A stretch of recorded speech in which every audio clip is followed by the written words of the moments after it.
How's it going, everyone? Let's take it here. Welcome back to an episode of Collectors Zone Hall. Got a fairly good pile today, and I got one little good. Actually, I'll count it as. I was going to say two, but I might as well count it as three. Actually, it's sort of a range of different things that are not a comic, if you know what I mean. But yeah, let's get to it. Alrighty, a new Alien series. It's the original screenplay, which is, you know, something very different to what the Alien movie was. So yeah, I got issue on that one. A little bit slow, but it picked up at the end, and I can't wait to get issue 2. Oh, the end of a good run. Red Sonja Age of Chaos, issue 6. Yeah, I really enjoyed this one. I hope they do. Actually, I was going to say, I hope they do another one, but I think they're sort of starting not a clean slate for them, but it's like they're doing like the Age of Die, like, you know, you gotta die dynamite, and so I'm not too sure what's going on, but I feel like they're gonna sort of revamp everything or something like that. But yeah, I look forward to it, and yeah, it was a good end to this series. And there's no Red Sonja without some Vampirella. Issue 12 of the I forget the series of this one. I think it's just Vampirella. It's the one where, you know, she's gone back in time. Well, not gone back in time, but she's remembering, you know, stuff in her past, and it's sort of coming out to bite her, and yeah, her mum is causing a bit of mischief. I think the next issue is the final part of this series, or for this run anyway, but I hope they continue it on, because this was a really good issue. Got issue 10 of Reva. Yeah, every time I get an issue, I just absolutely love it. It's really good. Tell you what, this is a series I could see on, you know, a live action, if you know what I mean, but it's got to be bloody and gutty. It can't be tame, if you know what I mean, because yeah, some of the shit that happens in this series is really sort of, you know, whoa! Right, I actually really enjoyed the free comic, and I also got the first issue just to start the collection. Actually, I'll bring them both in. I got Firepower. See, this was a free comic I got, but I thought because it's a running series now, I'll get the actual issue. And I actually got the prelude to Firepower, and I was really impressed with the free comic that I got, which was a few months ago, I think. I can't even remember now. It really hooked me, because I mean, I know I complain about things being, you know, quite slow, like there's something like going to happen, but no, I enjoyed this from start to finish. It really blended in to what was happening and what is going to happen, and yeah, I really enjoyed it, so I thought I'd get the trade paperback of Volume 1 for this one. I changed it up for the mangas today, because I still got Attack on Titan 3. I'm about halfway through, and I thought I won't get another one, I'll pick up something different, and this one caught my eye. Comic Shop posted on Facebook what they had, and it was like just a small shipment of mangas, and yeah, this one caught my eye, and I read through the first volume, and I'm really enjoying it so far. So I got Volume 1 of Drifting Dragons. It is a very nice art style, and it's really hooked me, because I really want to sort of continue on. It's something different. I mean, normally when you hear about dragons, you think, oh, well, the human race is scared, the dragons are killing them all, blah, blah, blah. This is the complete opposite. These characters here, think of fishermen. They're actually hunting dragons, and they're using them for meat and, you know, remedies, and I think there was one bit where they used the fat as cooking oil and made a very nice sandwich. So it's something very different, and I just had a really good time with it. But you start to feel quite bad in the end, because this reminded me of a movie called Orca. If you don't know what that is, it released around the time of Jaws. It may have been a year or two after, and it was essentially the same principle of what Jaws was, but it was a lot more emotional. So there's a part in here where they kill a dragon, they gut it, slice it up, sell the meat, and there's a few people that frown upon it. Apparently that this sort of trade is very criminal, like back in like some time, and now it's like a profession. So there's still people out there that are like, you know, you're a despicable human being for hunting these creatures and selling them off. It's kind of like real life, really.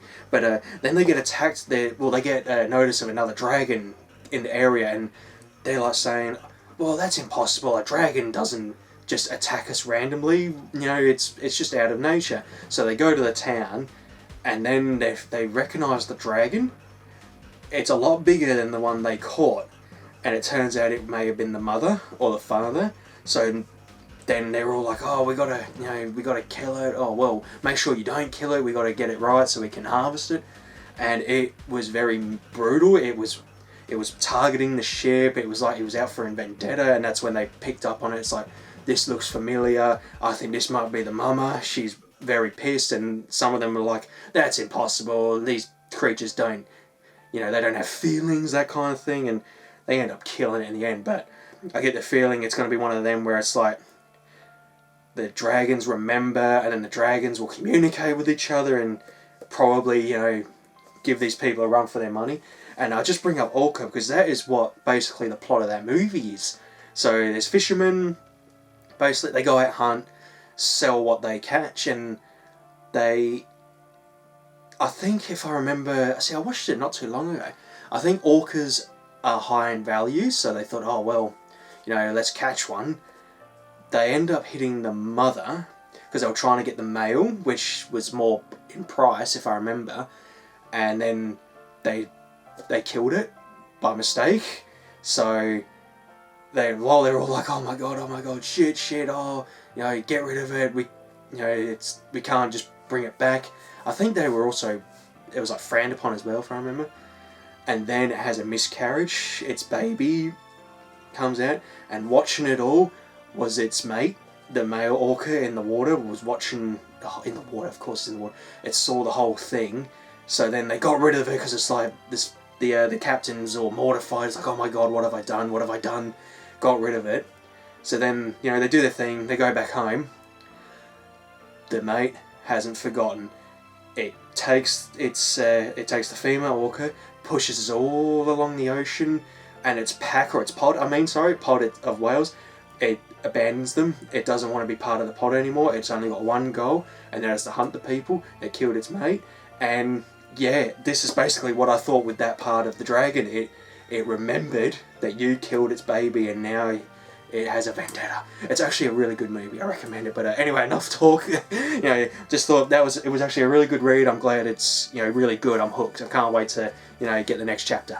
Alrighty, on to the goodies. I got another comic box. It's the DC Bombshells. I actually really love the Bombshell version of DC characters. It's really, really gorgeous and pretty.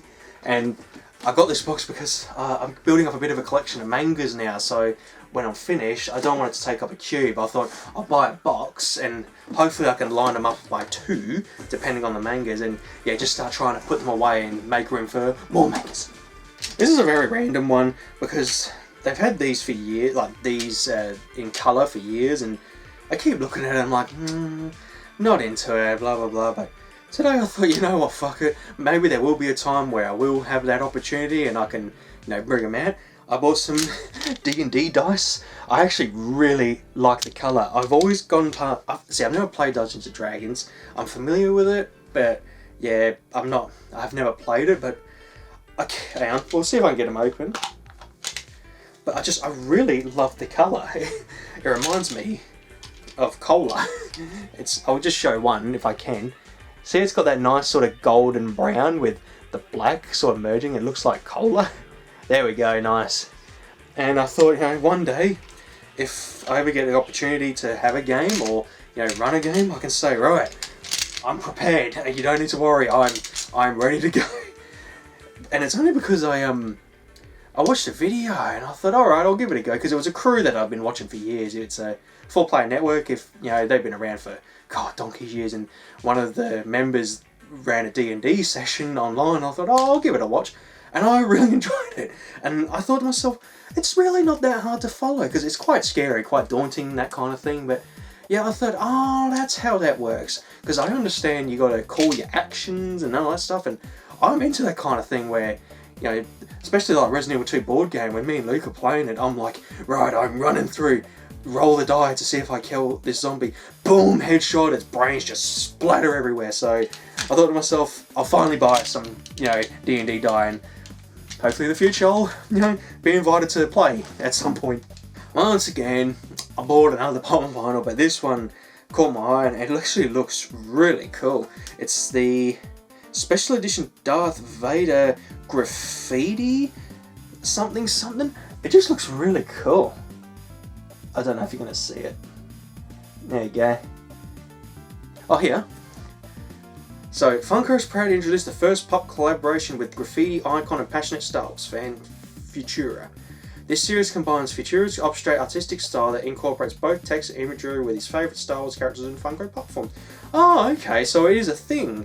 I didn't realise. But yeah, it just looked really cool. And the thing is, I'm not going to open it. I'm going to keep it sealed because it's in a nice protective case. I didn't buy the case. It actually comes in it. So I thought, no, it's staying sealed. Alright everyone, that's an end to this episode of Collector's Zone Haul. I kind of rambled on a little bit, especially with that manga, but that's just how much I actually really enjoyed it. Even though it's like, I hate the crew. What they're doing is so barbaric, and it's like, well, I want to see what happens. Are they going to get killed off? Because I feel like there might be a point where it's like, oh, this character you love, oh, they're really nice. Oh, get eaten by a dragon, now you're in trouble. So, yeah, I look forward to reading on with that one. And, yeah, I'll end it all there. Thank you all for watching, and I will see you later.